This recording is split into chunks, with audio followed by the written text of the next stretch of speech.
começo de 2020, a gente fez um vídeo explicando como escolher o seu notebook através do processador, Intel ou AMD. Naquela época, a resposta era até que bem fácil. A Intel era, em notebooks, mais potente, mas os modelos da AMD eram mais baratos, sem ficar muito para trás. Eram a nossa principal recomendação de custo-benefício. Mas, meus amigos, como o mundo mudou. A AMD continuou melhorando muito e forçou a Intel a correr atrás. E quem ganhou fomos nós, os consumidores. Com isso em mente, vamos olhar como cada marca se sai em cada faixa de preço, com alguns exemplos para você entender como escolher e qual é o melhor para você. Caso algum deles te interesse, vão ter links de compra para os exemplos lá na descrição, mas a ideia é que você use essa lógica aqui para qualquer modelo que você encontre por aí. Lá embaixo você pode conferir também o nosso comparador Escolha Segura, o plugin e aplicativo que sempre encontra o melhor preço. E bora falar de notebooks Intel contra AMD.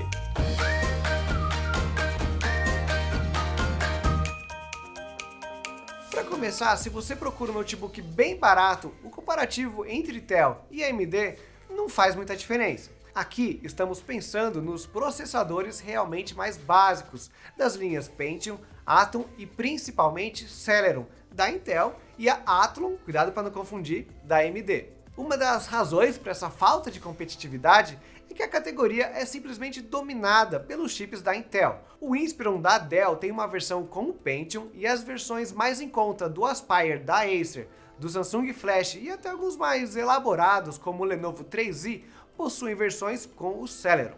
Já o Athlon, é bem raro aparecer e quando tem estoque logo acaba. Um exemplo é o HP 15 com o Athlon 3050U. Logo de cara, a Intel meio que ganha por WO, mas tem outro ponto que anula a competição, que é o fato desses notebooks serem muito fracos e estarem num preço ruim. Para valer a pena, menos de R$ 1.500 seria o ideal, mas essa é uma situação rara, pois geralmente eles passam dos R$ 2.000. Nesse caso, nem vale a pena analisar qual deles que esquenta menos, qual é o mais rápido e assim por diante. Os processadores das duas marcas são fracos, voltados para um uso bem básico e qualquer diferença é mínima comparado com o preço que não vale a pena.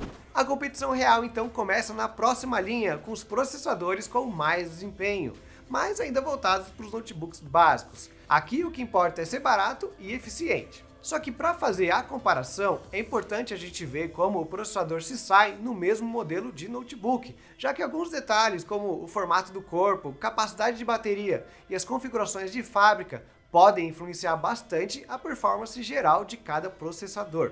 O primeiro que vamos olhar então é o Acer Aspire 3, que tem uma versão com o Ryzen 5 3500U e outra com o Intel Core i3 1005G1. Esses são processadores mais antigos, já que já estão sendo lançados os chips da Intel da 11ª geração e tem Ryzen 4 e 5000 no mercado. Mas eu quis falar desse aqui, pois hoje em dia ainda é bem fácil encontrar notebooks parecidos. E pelo nome, o certo seria comparar um Ryzen 5 com um i5, só que olhando o preço do Aspire 3, a versão com o i3 está R$ 100 mais cara que o Ryzen 5. E o que acontece? Estão vendendo o Intel mais caro só por causa do nome? Ou a AMD realmente está levando desvantagem? Bom, o Ryzen 5 3501 leva vantagem clara nas especificações. São 4 núcleos e 8 threads contra 2 núcleos e 4 threads do i3. Sua velocidade mínima e máxima também é maior e tudo isso com um TDP equivalente. Os testes de benchmark também mostram certa vantagem para a AMD em multitarefa. E por fim, a placa integrada é a Vega 8, bem melhor que o Intel Graphics G1, que é basicamente uma antiga UHD 620, ruinzinha e que nem consegue jogar direito. O problema é que tudo isso não vale muito para esses notebooks dessa faixa de preço.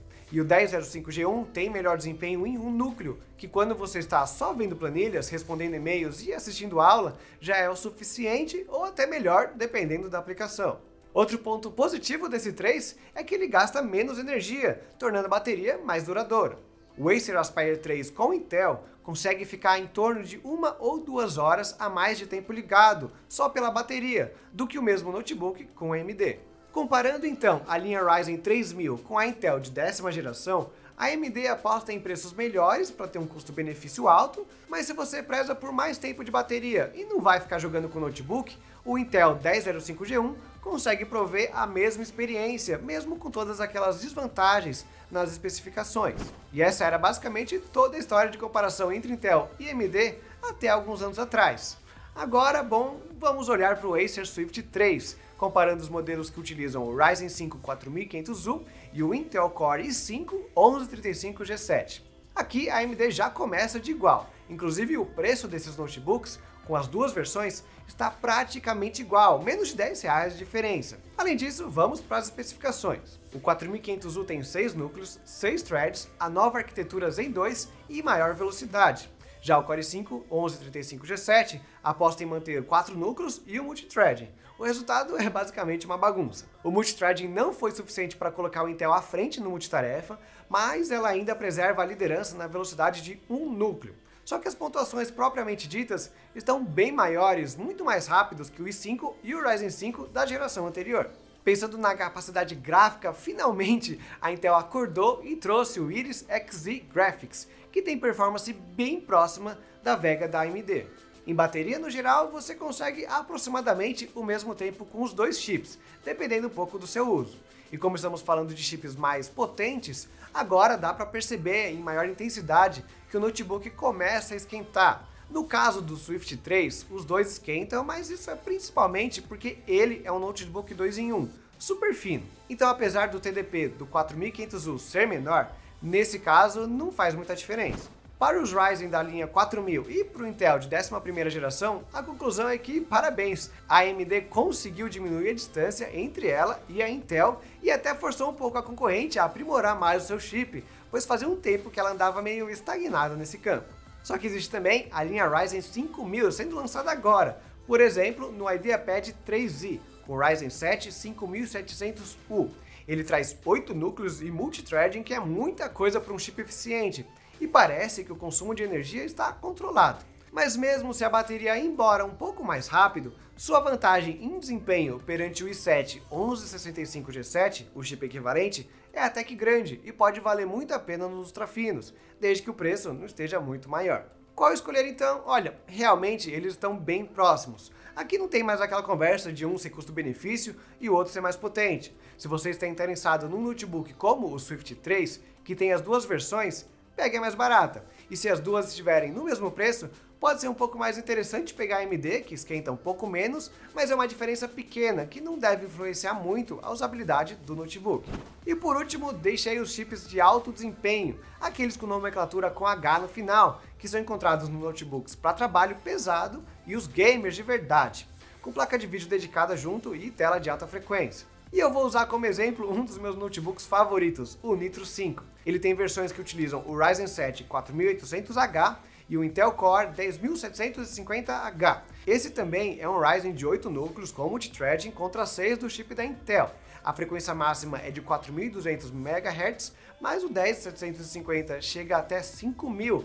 Por conta dessa frequência turbo, a pontuação de benchmark dele é um teco maior para esses testes que utilizam apenas um núcleo, mas em vários núcleos ele perde feio do Ryzen. E como os jogos são aplicações que usam muitos núcleos ao mesmo tempo, a AMD já leva o primeiro ponto por ter mais desempenho. Depois tem a questão do calor. O Nitro 5 com o Ryzen 7 alcança temperaturas internas de até 70 graus. Mesmo jogando por um tempo, é difícil passar desse valor, enquanto que o Nitro 5 com Intel tem apresentado muitos problemas de aquecimento, indo além dos 80, 90 graus, jogando as mesmas coisas. Só que tem um porém aqui, a placa de vídeo dedicada não é a mesma. Pois é, o Ryzen tem a placa de vídeo 1650 Ti contra a 1660 Ti no modelo com Intel, mas é aí que tá. Com esses problemas de calor, vale a pena pegar um notebook que em teoria é mais potente para ficar com ele sobreaquecendo no seu colo? Eu acho que não. Para tentar ter uma ideia melhor de quem é superior, entre o Ryzen 7 e o i7, sem ter o problema da placa de vídeo diferente, a gente pode comparar esse Nitro 5 Ryzen com o Dell G5 Intel. Mas o Dell também passa dos 80 graus jogando, então sim, o Ryzen 7 esquenta menos. Por isso que o Nitro 5 é um bom exemplo. Mesmo com a placa de vídeo inferior, a sua experiência como um notebook gamer será melhor com a versão Ryzen do que com a versão Intel, que tem placa de vídeo melhor. Você pode, claro, tentar fazer undervolt no Dell e no Nitro com Intel para tentar controlar essas temperaturas, ou então só pega a versão com AMD e sai jogando sem se preocupar com nada. Na geração nova, o 5800H e o 11800H estão mais próximos, mas está bem complicado encontrá-los em notebooks com preço razoável. Então, para chips de alto desempenho, a AMD alcançou e deixou a Intel para trás. Isso vindo de uma posição onde ela nem era considerada uma opção para notebooks. Mas para resumir todo o vídeo, a comparação entre Intel e AMD fica assim. Para notebooks baratos, a Intel costuma ter mais bateria, enquanto a AMD tem preços melhores. Para os ultrafinos intermediários, eles estão bem empatados, então você pode escolher pelo preço ou então optar pela AMD se você quer um multitarefa um pouco mais potente. E por fim, é notebook gamer que você quer pegar? Então pega o modelo com AMD, que estão num preço legal, com mais desempenho e o melhor, não esquentam tanto. Espero que eu tenha te ajudado, qualquer dúvida é só deixar um comentário com a sua pergunta e não se esqueçam de deixar um like, de se inscrever se forem novos por aqui e a gente se vê no próximo vídeo. Até mais!